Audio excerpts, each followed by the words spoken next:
la doctrina de que la guerra es siempre un mal mayor parece implicar una ética materialista. ¿Y qué quiere decir esto?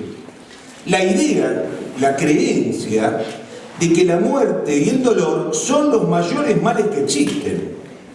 Algo de eso hemos padecido en los padecimientos de la gestión pandémica, ¿no? Estos últimos 2 años. Nada peor que la muerte, nada peor que el dolor. Yo no creo que sea así, dice Lewis. Creo que la aniquilación de una religión superior por parte de una religión inferior e incluso la de una cultura secular superior por una inferior es un mal mucho mayor. Y en el mismo lugar agrega, evitar o posponer una guerra concreta mediante una política sensata, o bien acortar una campaña militar mediante la fuerza o la habilidad, o hacerla menos terrible empleando la clemencia con los vencidos y los civiles, esas cosas resultan más útiles que todas las propuestas de paz universal que se hayan hecho nunca. En estos tiempos babélicos en los que vivimos, de confusión, de inversión semántica, de inversión del sentido de las palabras, es necesario recurrir a estos maestros, a estos grandes pensadores, para volver al sentido profundo y al sentido último de las cosas. Hay cosas peores que la guerra, y esto la Iglesia lo sabe y lo entiende. Ser una nación sometida a los designios de fuerzas internacionales oscuras es, sin duda, una cosa peor. Vivir como esclavos, de rodillas, en manos de imperios inicuos, con leyes que violentan, que oscurecen el sentido del hombre, de la familia, del matrimonio, de la propia comunidad política, es peor que la guerra. Brevísima entonces introducción. Vamos a Malvinas. Es ya no un lugar común, sino que es un concepto común, ¿no? Es algo que todos sabemos, llevamos 40 años escuchándolo a pesar de la desmalvinización, el entender que Malvinas, o que la guerra de Malvinas fue una guerra justa. ¿Y qué significa que fue una guerra justa? Bueno, que se cumplieron todas las condiciones desde la perspectiva de lo que se conoce como el derecho internacional para justificar, para legitimar la recuperación por parte de Argentina del archipiélago. ¿Sí? Claro que en esas condiciones que se fueron estableciendo en el derecho internacional intervino muy particularmente la Iglesia en la teorización, ¿no? En el pensamiento de lo que se llamó el derecho de gentes, es decir, la relación entre las naciones. Eso también lo fundó la Iglesia. Los principios del derecho internacional obedecen en gran medida, no únicamente, pero en gran medida, a un teólogo dominico, jurista de la segunda escolástica, que se llamó Francisco de Vitoria. Y Francisco de Vitoria es un buen autor para comprender la noción de la guerra justa, es decir, lo que legitima, lo que justifica a un país para emprender una campaña bélica en virtud de justas causas. ¿Sí? En ese sentido, Malvinas fue, la gesta de Malvinas, la recuperación de nuestro territorio el 2 de abril, fue una guerra justa, y lo fue en sus 74 días de duración. A la Argentina le asistió la justicia en la recuperación de Malvinas. Y ustedes van a escuchar, como venimos escuchando, los que somos grandes, los que ya apuntamos a viejos, los que venimos escuchando desde hace 40 años, bueno, pero no fue oportuno, pero bueno, la dictadura militar, pero bueno, los militares que estuvieron mal o que estuvieron bien, y los generales que no pelearon. Todas esas distinciones es necesario muchas veces hacerlas y detenerse, analizarlas, desestimarlas o aprobarlas, pero no hacen al eje de lo que a nosotros hoy nos interesa, que es, en principio, reconocer que la guerra de Malvinas fue una guerra justa, legítima, que a la Argentina, a los argentinos, le asistió toda la justicia para llevar adelante esa recuperación. Pero, como les decía al principio, no solo se trató de una guerra justa, empezó siendo una guerra justa y terminó siéndolo, sino que en la medida en que se fue aconteciendo, el 2 de abril, el 3 de abril, el 1 de mayo, el primer bombardeo inglés sobre el puerto argentino y sobre Pradera del Ganso, sobre Darwin, el 21 de mayo el desembarco, el 27 y 28 de mayo el gran combate de Darwin, Pradera del Ganso, y a partir del 9 de junio hasta el 14 de junio la batalla de Puerto Argentino con un sinfín de combates. Y estoy hablando solo de los grandes, ¿no? Y no estoy hablando del mar, no estoy hablando del Forest, del Shewin, del Isla de los Estados, ni del Belgrano, ni del Cabo San Antonio. Y no estoy hablando de nuestros pilotos. Tuve el honor de conocer hoy al entonces Mayor Tomba, hoy brigadier. Historia viva. Yo tuve el honor y la emoción de conocerlo. No estoy hablando, simplemente a grandes rasgos, voy mencionando solo algunos de los momentos, cima de los hitos de lo que fue nuestra guerra. Si empezó y terminó siendo una guerra justa, a medida que se fueron dando esos combates, se transformó en una gesta. ¿Y qué es una gesta? Los castellanos antiguos, medievales, realizaban lo que se llamaban los cantares de gesta. Esto lo deben saber bien los alumnos de letras, bueno, no solo ellos, ¿no? Si hay alumnos de letras. Y en esos cantares medievales, donde se cantaban las gestas de los grandes caballeros, de los grandes hombres de Castilla, se narraban hechos hazañosos. ¿Qué es una gesta? Una narración, o mejor dicho, una sucesión de hechos hazañosos, de hazañas, que luego son contadas y transformadas en un cantar.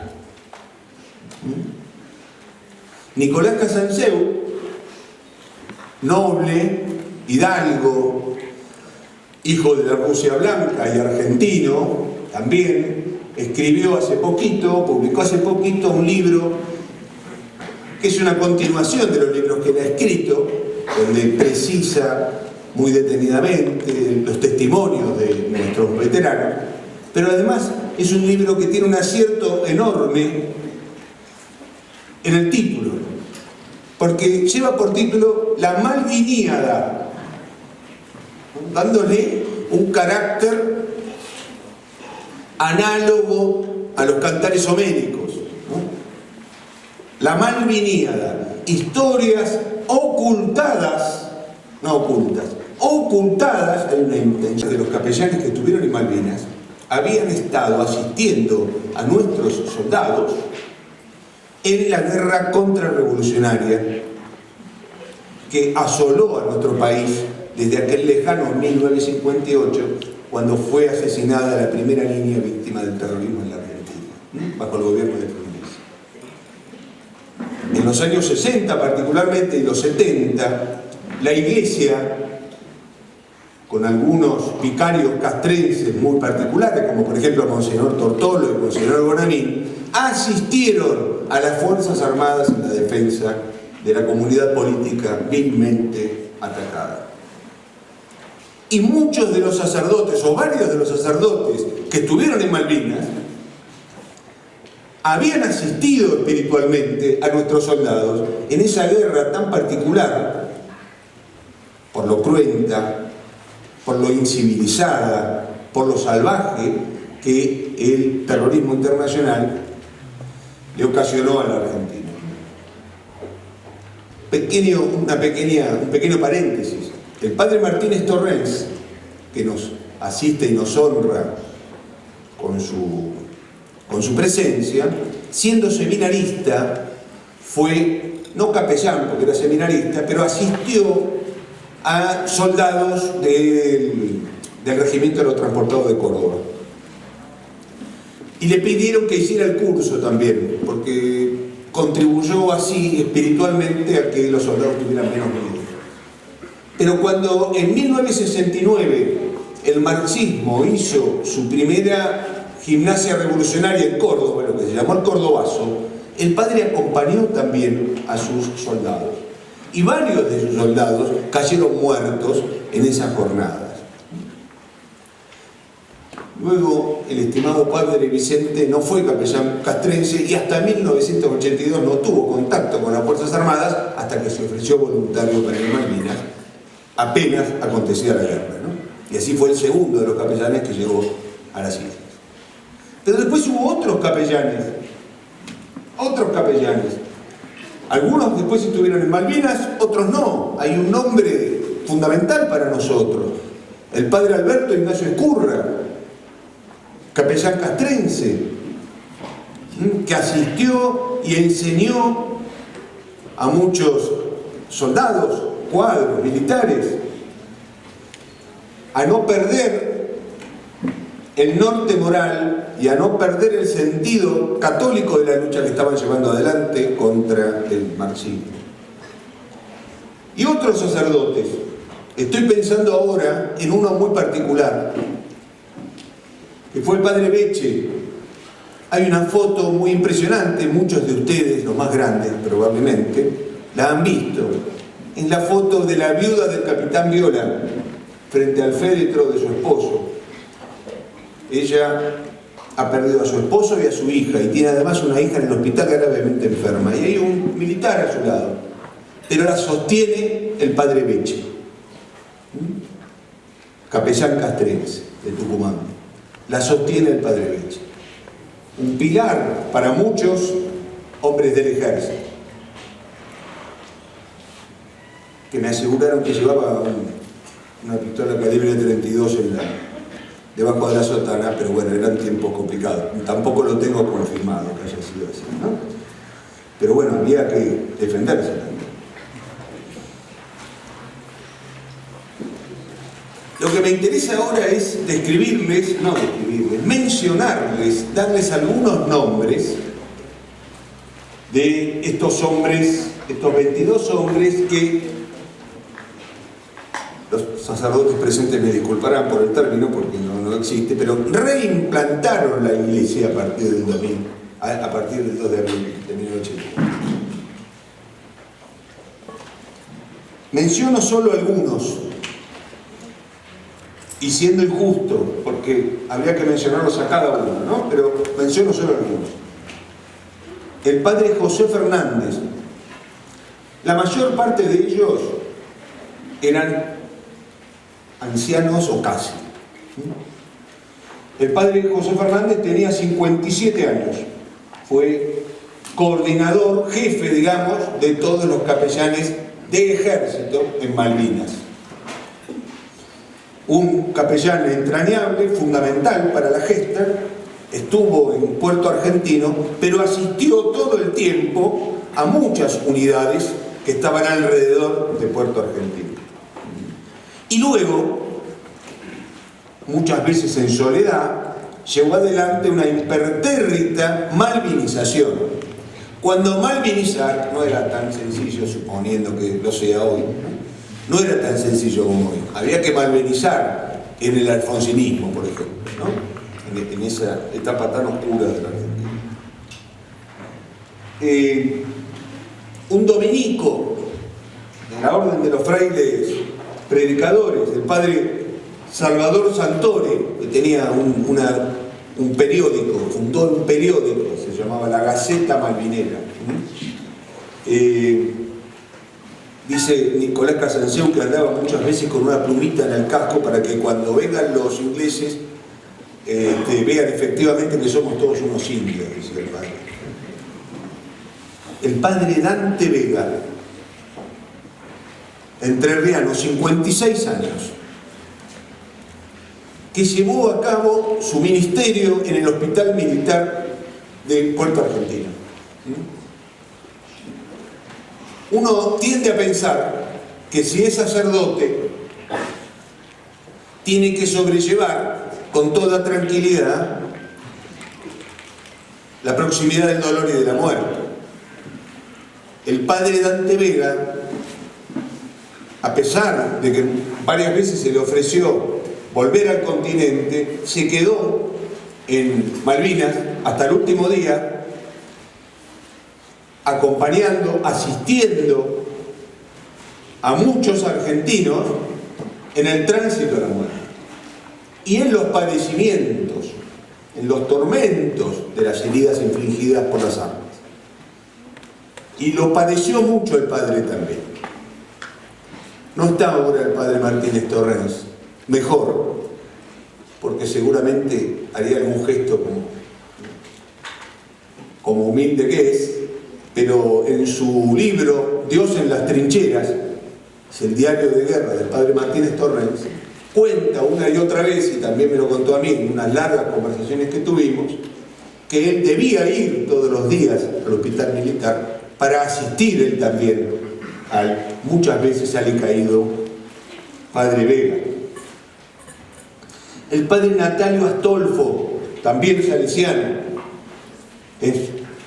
¿saben por qué se lo recuerda mucho? Porque él fue el que propagó inicialmente ese milagro que hizo Nuestra Señora con un oficial del ejército que fue atravesado por una bala de fusil en toda la espalda. Dificilísimo sobrevivir a eso. Y la bala finalmente se soldó en la cuenta del Rosario. Ese hombre se llamaba el teniente primero Vizoso Pose, y mientras estaba siendo operado, ahí estaba el padre Astolfo, a quien conocía, no sabía que estaba en Malvinas, pero que conocía porque habían compartido juntos un destino en común con Neuquén. Él lo asistió en ese momento y el padre fue testigo del milagro cuando los médicos sacan y no pueden explicar qué es lo que ha acontecido, ¿no? Y fue el primer propagador de ese milagro. El padre Santiago Mora, enorme capellán que asistió a nuestros soldados en la batalla de Prado del Ganso. Y fue él quien tuvo especial cercanía espiritual y humana, confundidas ambas, con el teniente Roberto Esteves. Y fue él, y no el teniente coronel Piaggi, que estaba a cargo de la unidad, fue él quien le dijo al teniente Roberto Esteves: paradigma, arquetipo, aviesa una intención maligna de ocultarlas, de no contarlas, historias ocultadas de la guerra del Atlántico Sur. Entonces, ¿es una guerra justa? Sí. ¿Es una gesta? Sí. Una sucesión de hechos hazañosos. Pero además, es una gesta católica y mariana. Porque sin la espiritualidad católica, sin la espiritualidad católica centrada en Nuestra Señora, centrada en la Virgen, no se comprende Malvinas. Y entre todos los escamoteos, todas las formas de ocultarla, de deformarla, de tergiversarla a la guerra, uno de los más aviesos, uno de los más malignos, ha sido justamente sustraerle el carácter esencialmente católico y mariano de esta gestatura. ¿Sí? En ese sentido, como hoy decía el padre Martínez Torrens, la Iglesia en Malvinas ya estaba implantada antes de la guerra. Desde 1767 o 65, ahora no me acuerdo bien, había hombres de la iglesia, estaba la iglesia implantada en nuestras islas. Y, por cierto, afán partidista, bueno, el padre Martínez Torrens es salesiano y lleva un poco la camiseta, entonces habló particularmente de la congregación salesiana, que fue durante muchísimo tiempo la congregación que evangelizó, que atendió espiritualmente a los habitantes de las islas, ¿no? Y que en 1952, por una decisión de la Santa Sede, discutida por el gobierno argentino, la congregación salesiana fue reemplazada por una congregación de origen británico.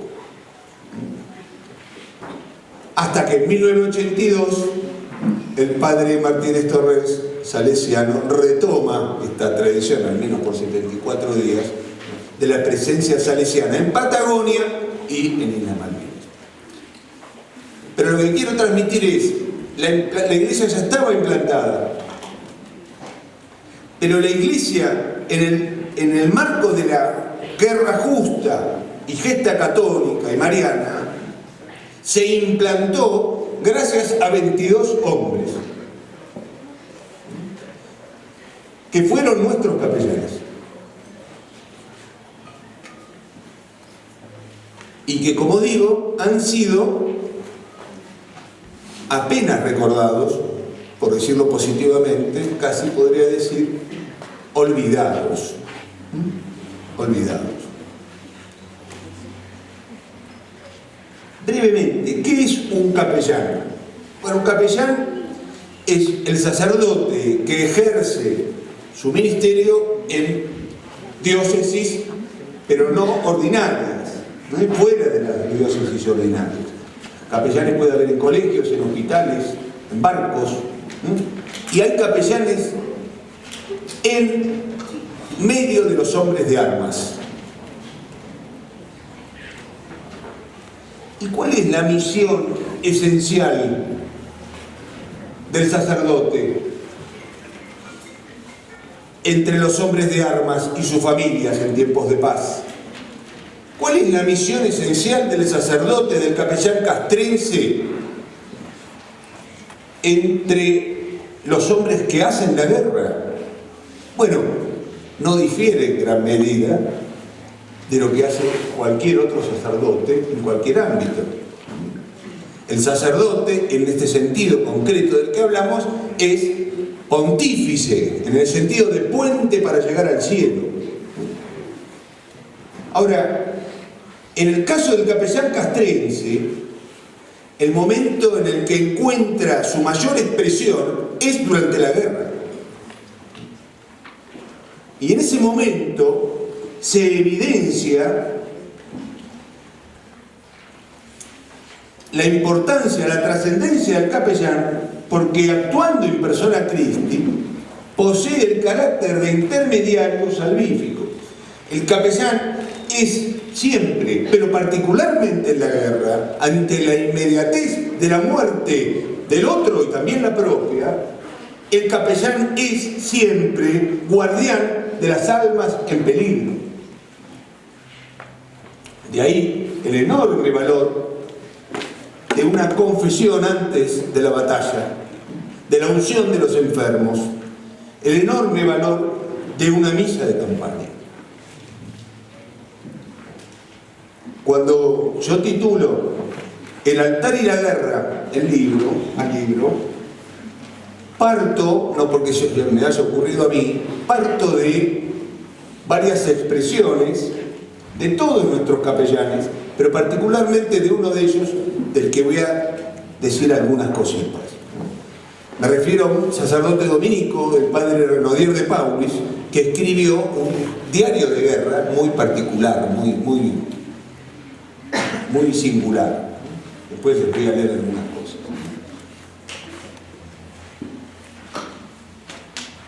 Y el padre Renaudier, este dominico, que ya era un hombre grande, 62 años tenía cuando se fue voluntario en Malvinas, la orden de los dominicos no es una orden particularmente dada a la vida, a la actividad, sino más bien a la vida especulativa, ¿no?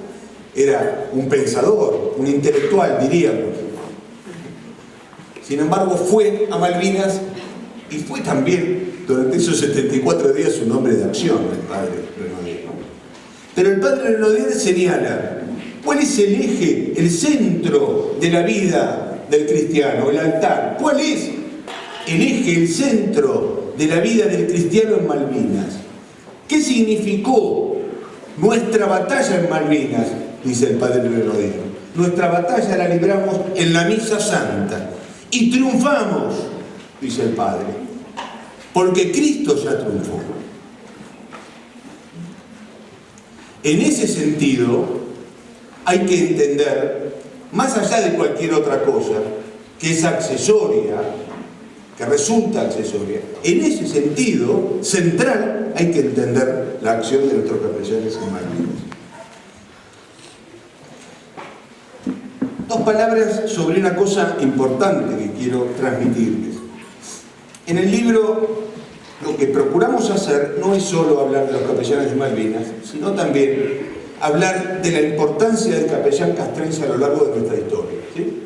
Tiene un capítulo donde desarrollamos algunos grandes ejemplos, arquetipos de capellanes en la historia occidental, algunos pocos ejemplos, y luego los capellanes en la historia argentina, porque la historia argentina está llena, es pletórica de capellanes a lo largo de todos sus avatares. De todos sus avatares. En la historia argentina, que hunde sus raíces, y aquí está la doctora Greco que ha escrito sobre eso, y que nunca es suficiente insistir sobre este tema. La historia argentina hunde sus raíces en el siglo XVI. Abandonemos de una vez esa tontera, esa falsedad de que nació Argentina en 1810. Por favor.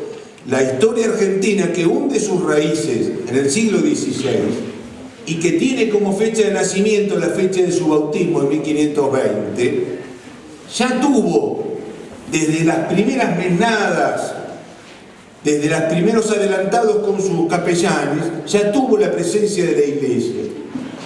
Ya hay capellanes desde el siglo XVI en la historia argentina. Pero además hay que hacer una cosa, y a mí me interesa muy particularmente, que entiendan esto que voy a transmitir. Varios, no muchos, pero varios del héroe argentino fue quien le dijo, tiene que ir al contraataque. Es lo que siempre esperé, querido padre. Muchos años después de Malvinas, el padre Mora ya era anciano, se sumó a un cruce de los Andes que hace unos cuantos años realizan veteranos de guerra, muchas veces dirigidos por el teniente coronel Víctor Hugo el Chori Rodríguez, enorme también veterano de guerra, ¿sí? Que tiene ya su propia gesta, digamos.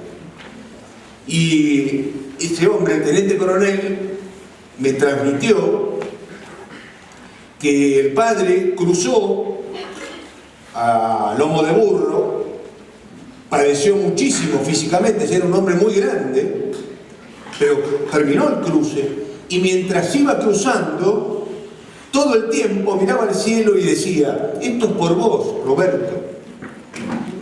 Le dedicó esos padecimientos a nuestro héroe. El padre Nicolás Solonizny, también salesiano, una figura importantísima en un lugar que ha quedado olvidado dentro de los olvidos. Me refiero concretamente a lo acaecido en la isla Gran Malvina. Ustedes saben que el archipiélago tiene dos grandes islas, Soledad, donde acontecieron la enorme mayoría de los combates, y Gran Malvina. Y en el libro yo tengo un capítulo que titulé en la Gran Malvina, en el desamparo de la Gran Malvina. Hubo ahí varias unidades, pero dos principales, el Regimiento de Infantería 8 en Bahía Fox y el Regimiento de Infantería 5 en Puerto Howard o Yapeyú. Pocos combates terrestres de infantería, por supuesto la artillería naval y los aviones ingleses atacando todo el tiempo, pero lo que hubo fue aislamiento y hambre. Aislamiento y hambre. De hecho, varios soldados argentinos murieron por desnutrición. Y todo empeoró cuando el buque Isla de los Estados fue hundido el 21 de mayo, cuando iba a llevarle víveres a los hombres de Yapeyú. 22 héroes, mártires, en el Isla de los Estados. Dice respecto de eso el hoy mayor Samín Ducó, que además es profesor de teología y poeta, para más datos. Dice: bienaventurado el hombre al que por el que alguien dio su vida. Yo tengo 22 hombres que dieron su vida por mí, los hombres del Isla de los Estados, ¿no? El padre Solonisny fue un puntal esencial para esos hombres en Puerto Yapeyú. Bueno, menciono rápidamente otros. El padre Roque Pugeli, capellán castrense de la Fuerza Aérea, que no llegó a estar todo el tiempo en Malvinas. Él llevó la Virgen, la imagen de Nuestra Señora, que retornó a la Argentina en 2019. La fue a buscar el padre Martínez Torrens. Monseñor Pugeli fue un hombre de enorme importancia para la gesta.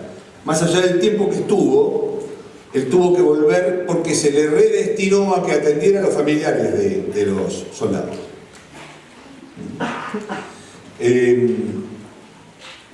Fue uno de los primeros malvinizadores.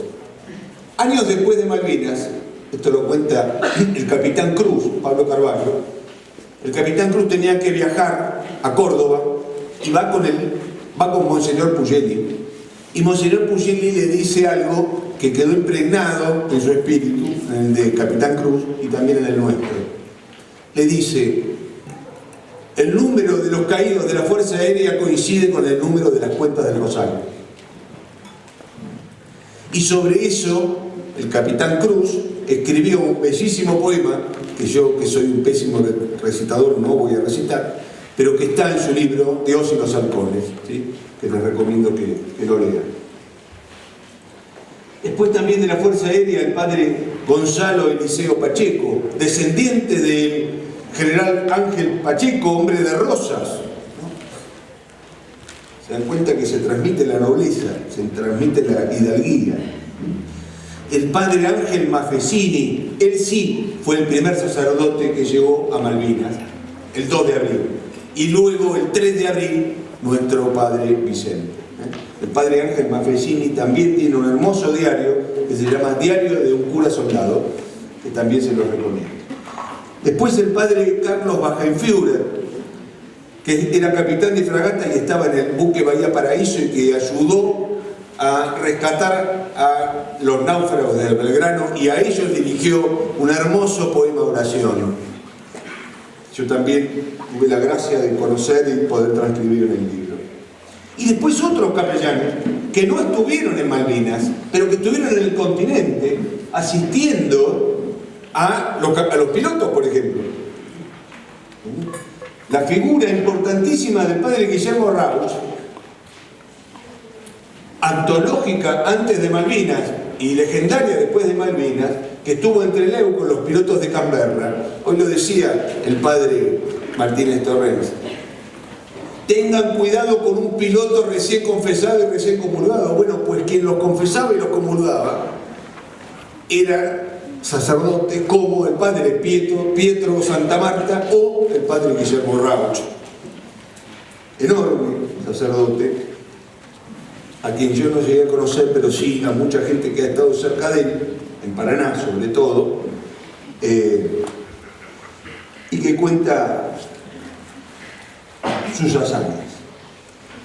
Y hay otro sacerdote del que ya dije algo, que es el padre Renaudier de Paulis, de dominico, hombre de vida intelectual, un hombre formado espiritual y teológicamente, de gran estatura intelectual, que sin embargo se volvió un sencillo capellán castrense, uno más como voluntario en Puerto Argentino, y que escribió a lo largo de los días de la gesta un diario de guerra que es particularísimo. No es una mera descripción, bueno, hoy cayeron 20 bombas, hoy pasó tal cosa. Es un diario muy particular que está accesible. Yo en su momento, cuando lo trabajé, era inédito, me lo dio un maestro, Antonio Caponeto, pero ahora está publicado en internet, de manera que quienes quieran pueden leerlo. Es un diario muy interesante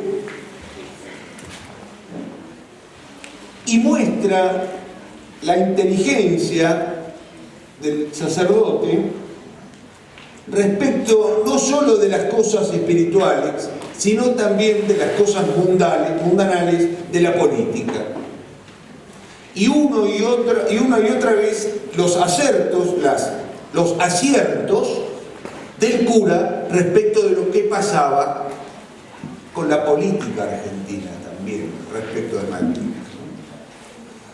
Esto que voy a leer lo van a entender los más grandes, ¿no? Pero dice en uno de sus párrafos: hay dos gestas, la sanmartiniana y la malvinense. Estaba en Malvinas, esto en mayo de 1982.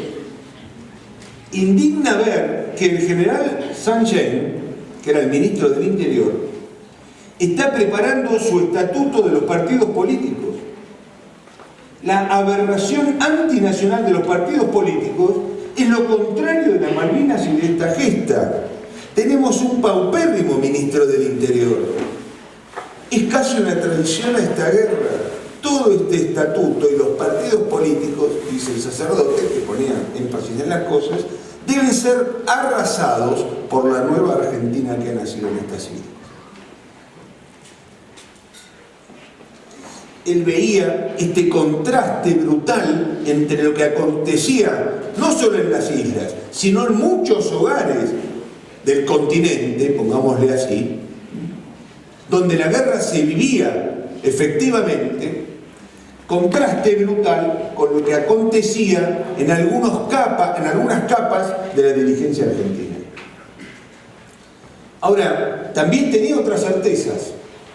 Era muy difícil ganar la guerra, decía el padre Renaudier, pero decía, tenemos que lograr que perdiendo o ganando, la victoria siempre termine siendo nuestra. Sabemos, dice uno de sus fragmentos, que nada va a detener a la soberbia de los tristes hijos de Inglaterra.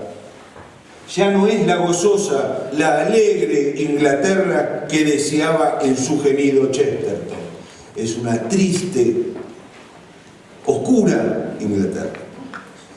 Y después hay otra cosa, aunque ya hacia el final, al que me voy deslizando, otra cosa que quería señalar respecto del padre Renaudier, es muy importante, y es el hecho de que él le acercó al entonces teniente coronel Zeinaldin la idea de formar un regimiento solo con oficiales y suboficiales para luchar hasta el final contra los ingleses. Ese regimiento, el nombre que él le puso, y así se lo presentó a Mohamed Ali Zeinaldin, era el de Regimiento Rosario. Porque, como ustedes saben, Rosario es el operativo de inicio de la reconquista de las islas, y Rosario, Mariano, es el nombre de las islas. Ese regimiento Rosario que propuso el padre Renaudier se acompaña, yo no sé hasta qué punto, con otra idea que llevaron adelante dos oficiales del ejército, que se llamaron Castagneto, el mayor Castagneto y el mayor Aldo Rico. Esa idea era el operativo Alcázar, que tenía elementos parecidos. Bueno, ni uno, ni el Regimiento Rosario, ni el operativo Alcázar finalmente se dieron, ¿no? Se lograron. Bueno, ya me voy deslizando hacia el final de la charla. Pero quiero terminar con dos cosas. Por un lado, algunas palabras respecto de esto que decía de la espiritualidad en Malvinas. Hay un gran escritor, bueno, muchas veces olvidado, escritor francés, que se llamó Léon Blois, que en un libro titulado Sudor de Sangre narró sus experiencias en la guerra franco-prusiana, donde fue voluntario. Y allí tiene un cuento en ese libro que se titula La misa de los cadetes caídos. Son cadetes que van a luchar contra los prusianos. Antes de la batalla, el sacerdote que los asistía cae muerto. Entonces uno de ellos corre al pueblo más cercano y va a buscar a un sacerdote y le dice: padre, necesitamos una misa de campaña, pero padre, estamos rodeados de enemigos. Entonces el sacerdote le dice: mi querido muchacho, estemos en paz o en guerra, la misa siempre se dice en presencia del enemigo. Eso hacen los verdaderos capellanes, sacerdotes siempre, decir la misa en presencia del enemigo. Por eso, como todas las misas celebradas en el mundo, las que se rezaron en Malvinas señalaron el triunfo eterno de Cristo frente a la iniquidad del mal. ¿Cómo se representa gráficamente esto que otro enorme capellán, que se llamó Carlo Gnocchi, que es beato, que tiene una obra extraordinaria y que escribió un libro que se llama Cristo con los alpinos? ¿Cómo se representa esta liturgia de guerra o liturgia en la guerra? Y escribía Carlo Gnocchi: de pie, sobre un trineo, en medio de hombres asustados por el repentino ataque enemigo, el sacerdote levanta su pequeño crucifijo sobre el que descansan 100 miradas fijas. Está hablando del frente ruso. Durante la misa, el soldado que siente la proximidad de la muerte contempla el sacrificio de Cristo, que es al mismo tiempo la razón de su esperanza. Yo he derramado por ti las gotas de mi sangre, dice el Señor, pero el drama terrible y hermoso a la vez carecería de sentido si el cuerpo entero de los hijos de Dios no se asocia a Él y con Él asciende hacia la luz. Y recurrimos de nuevo al padre Renaudier, que dice, el 9 de junio, con los ingleses ya rodeando Puerto Argentino, él decía en el diario: no, Puerto Argentino, el puerto de la soledad de María. ¿Qué es eso del puerto argentino? El puerto de la soledad de María. Pero bueno, dice ese 9 de junio: he terminado de decir mi misa santa. El altar es mi campo de batalla. Ya se lucha detrás de estas colinas y montes. La flota rodea el archipiélago. Se lucha en la batalla sagrada. Yo he luchado con el ángel en la misa santa y he vencido. Pero además, o a partir del centro que es el altar, a partir del centro del culto litúrgico, centrado en la Eucaristía, en Malvinas se desgranaron millones de rosarios. En los pozos de Zorro, en las cabinas de los Mirás y los Pucará, en los destructores, hubiera o no capellanes. Entre paréntesis podemos decir, con dolor, el crucero General Belgrano no tuvo un capellán a bordo. El oficial, capitán de fragata, creo que era de Luchi Levene, hombre piadoso, era el que leía diariamente el Evangelio y trataba de decir algunas palabras a los hombres que se acercaban. No hubo Belgrano marchó a la guerra sin capellán. Pero más allá de tener o no un capellán cercano, y otra cosa importante, a los capellanes no se les dejó estar en la batalla final. Se les prohibió ir a la batalla final. Justo cuanto más se lo necesitaba, se les prohibió ir. Más allá de eso, la oración a la Señora, omnipresente en toda la gente. Mariano es el sentido de la historia argentina y Mariana es la historia de la gesta. No hay otra forma de contarlo. Esta gesta que se inició con el bendito nombre de María es una gesta de ella. María es artífice y señora y auxilio en toda nuestra historia patria. Hay una cosa significativa, no se los voy a leer ahora, que decía don Roberto Esteves en una carta a su hermana María de las Mercedes, ¿no? Mis soldados anudan el rosario a la cuenta de su fusil, al cañón de su fusil. Todos los días mis soldados desgranan un rosario. Y ya, esta es lo último, ya me deslizo hacia el final. En relación a lo que les había señalado al principio, si estas jornadas son jornadas de malvinización, es porque antes hemos padecido la desmalvinización. En 1711, ustedes dirán hacia dónde va Sánchez, ¿no?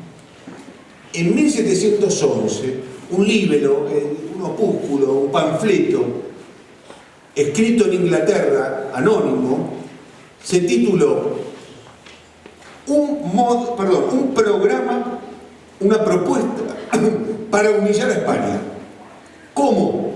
Desmembrando al virreinato del Perú, del cual formaba parte de la gobernación del Río de la Plata. 3 siglos después, el ataque a Malvinas y sobre todo el 14 de junio, que fue el día de la capitulación de Puerto Argentino, ha sido utilizado para humillar a la Argentina. Y vuelta con el padre Renaudier. Estaba volviendo en el Canberra, buque inglés, estaba volviendo al continente y dice: nos espera la batalla ideológica en el llamado continente. ¿Qué será de nuestro gobierno? Este tema del llamado frente interno no es cosa baladí. Habrá que preparar la verdadera lucha de Dios. La derrota de Malvinas es un triunfo secreto, ahora recubierto de humillación. Todos hablarán de la muerte y de la matanza y dirán que fue inútil, porque solo verán la terribilidad de ella y su dolor atroz. Pero pocos hablarán de la muerte santa y expiatoria que es la muerte del soldado. Tempranamente entendió el padre Renaudier que se escondía detrás del 14 de junio la humillación, el ánimo derrotista que permitiría a los enemigos de la patria avanzar al corazón de la Argentina. La desmalvinización no solo ha sido el olvido de los hechos hazañosos de la gesta. La desmalvinización ha sido el dardo envenenado que se dirigió al corazón de la cultura argentina. Desde el 14 de junio, esta patria, que antes de 1982 no tenía narcotráfico, no tenía divorcio, no tenía ley de aborto, tenía sentido de la vigencia del matrimonio, del sentido de la familia, era una patria que le rendía culto a Dios. Desde ese 14 de junio de 1982, sin prisa, sin pausa, se han sucedido las tropelías contra la cultura argentina. Y lo han hecho a partir de la caída de Puerto Argentino. Esto lo vio este enorme sacerdote, pero también vio otra cosa que no puede pasarnos por el costado. Lo que vio es que Malvinas es también un triunfo secreto. Un triunfo que lleva secreto 40 años. Pero esto que le da nombre a estas jornadas, la malvinización, consiste en el develamiento de ese secreto.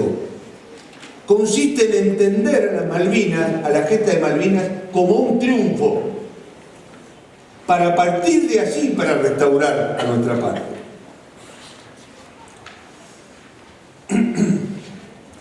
No me voy a extender mucho más.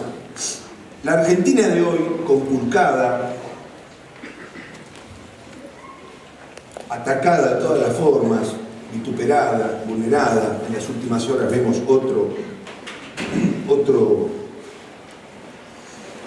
Bueno, la Argentina necesita orden, verdad, justicia, libertad, auténticas, no remedios. Esta patria pálida y enferma, como decía el egregio Castellani, necesita que se haga en ella verdad y bien. Los argentinos debemos arrodillarnos ante Dios, pero permanecer erguidos ante otras naciones. Decía un teólogo muy importante, Romano Guardini, la figura erguida, dueña de sí misma, sosteniéndose a sí misma, segura y tranquilamente, es privilegio exclusivo de los hombres. Caminar erguido, derecho, es privilegio del hombre. Y lo mismo que se dice de los hombres se dice de las patrias. Malvinas fue un enorme collado, una enorme montaña de hechos hazañosos, pero es también un dolor. Es un dolor hondo pero no abisal, punzante pero no terminal. No es un dolor inútil, es un dolor fecundo, porque de allí puede florece la esperanza para la Argentina. Un gran hombre, filósofo, a quien vi hace poco, gracias a Dios, Alberto Abud, dice: al igual que los hombres, las patrias se fortalecen con las podas, como suele decirse. Las podas dan forma, hacen crecer, fortalecen el desarrollo de las raíces, las hojas y las flores. Por eso no puede seguir despreciándose, no podemos seguir despreciando el valor de las podas, el valor del dolor que tiene carácter salvífico para nuestra patria. Puede salvar, animar, dar vida a la Argentina. Estimados compatriotas, jovencitos, la mayor parte de ustedes, la gesta de Malvinas es un dolor hondo, pero no estéril. Es un dolor fecundo y es también la razón de nuestra esperanza. Por eso necesitamos malvinizar. No es una fórmula de patrioterismo estéril, ni es una antiguaya anclada en el pasado, o algo que nos damos el lujo pueril, vano, de recordar, ni menos una colección de hechos bélicos que cada tanto traemos a colación. No, es un dolor antiguo y fecundo, pero es también nuestra esperanza. Esperanza de que aquello que se llamó la Argentina retorne por sus fueros. Aquello que se llamó la Argentina, frase utilizada por el egregio maestro que ha partido, Enrique Díaz Aragón. De que la comunidad patria asuma con integridad, ya estaba terminando, asuma con integridad su destino común. De que esta nación doliente y a la deriva que hoy nos han dejado, tan despojada, se ponga de pie con semblante orgulloso, no soberbio, orgulloso, y siga el ejemplo de las generaciones que nos han precedido, el ejemplo de la entrega y del sacrificio, para que de una vez y para siempre lo que nos guíe sea ese ejemplo, el de nuestros santos, el de nuestros mártires, el de nuestros héroes. Entonces, y solo entonces, como profetizara en su día el padre Renaudier, nuestro querido capellán, entonces habrá una patria y un nombre que la llame. Muchas gracias.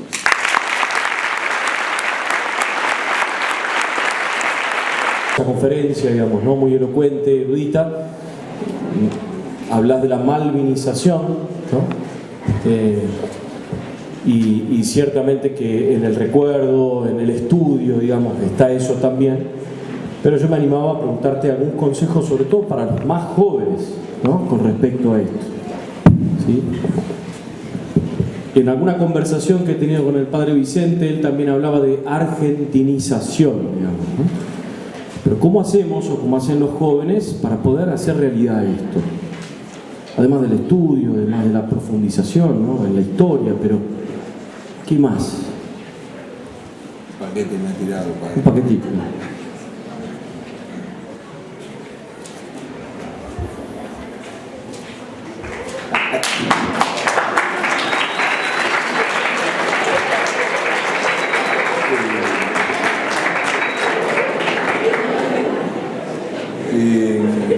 Cuando yo tenía 14 años se produjo la recuperación de la gesta de Malvinas. 14 años tenía. Siempre dije, le erré por 4 nomás, ¿no? Porque yo hice el servicio militar en el 87 después.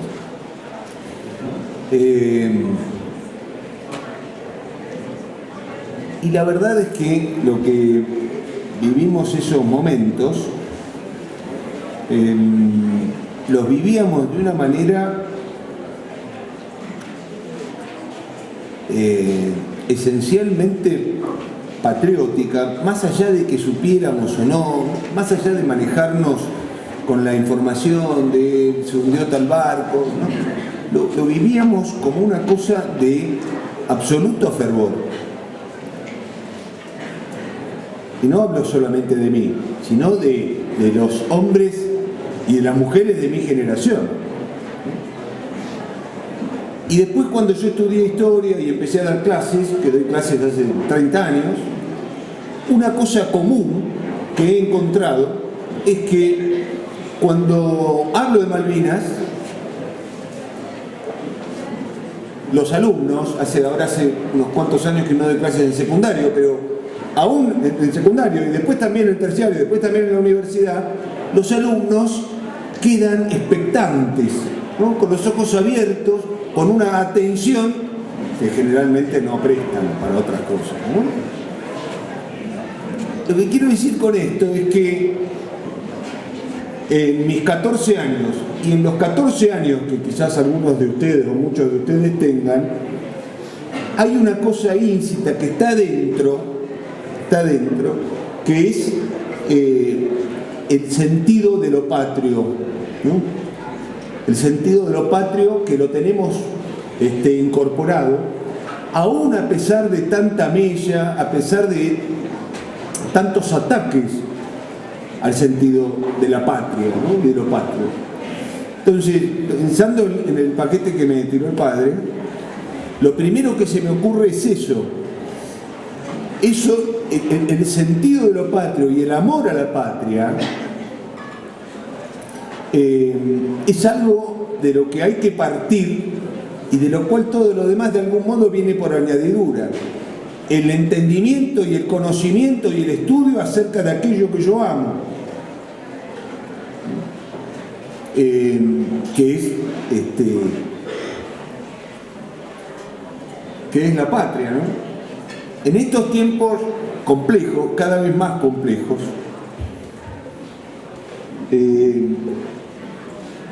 lo que no pocos ponen en duda o quieren poner en duda, y esto lo hemos hablado más de una vez, es la propia existencia de la Argentina. ¿Existe la Argentina todavía o se murió? ¿No? ¿Hay patria? ¿O ya esto no es más que cenizas humeantes? Yo en el libro también lo pongo. ¿Somos acaso solo adoradores de cenizas? La patria ya no existe, está muerta y todavía no nos dimos cuenta. Lo que nos reúne acá y en otros muchos lugares de la Argentina, a los cuales yo he tenido la gracia y el honor, en algunos de ellos, de participar y de conocer, lo que nos reúne es la certeza acerca de que la patria vive.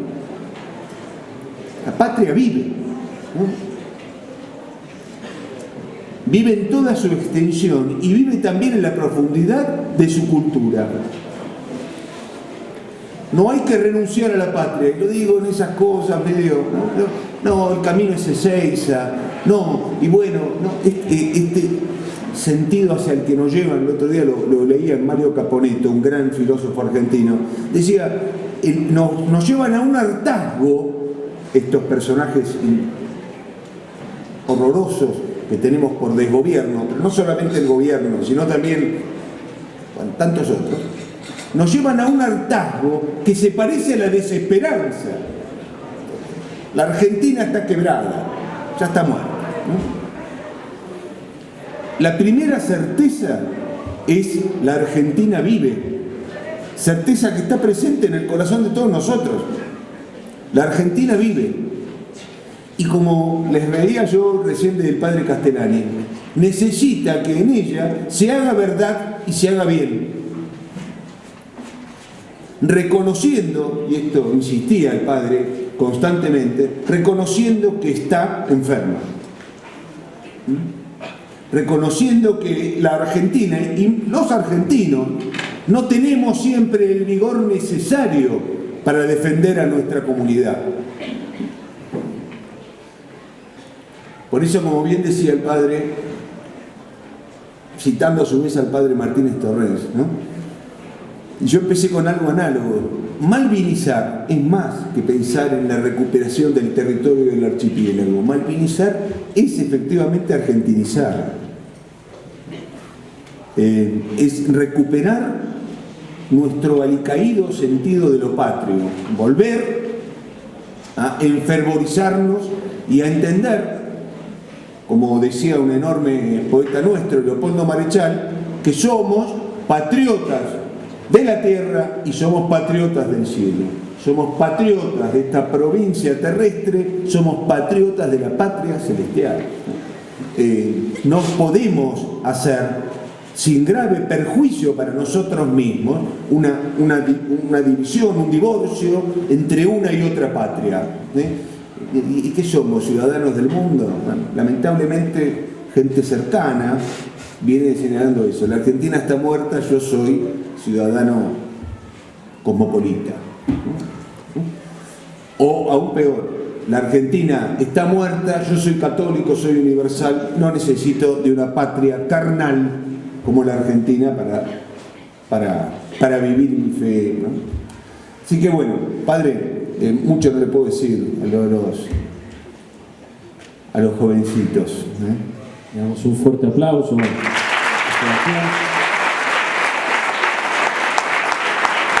sé si hay alguna pregunta.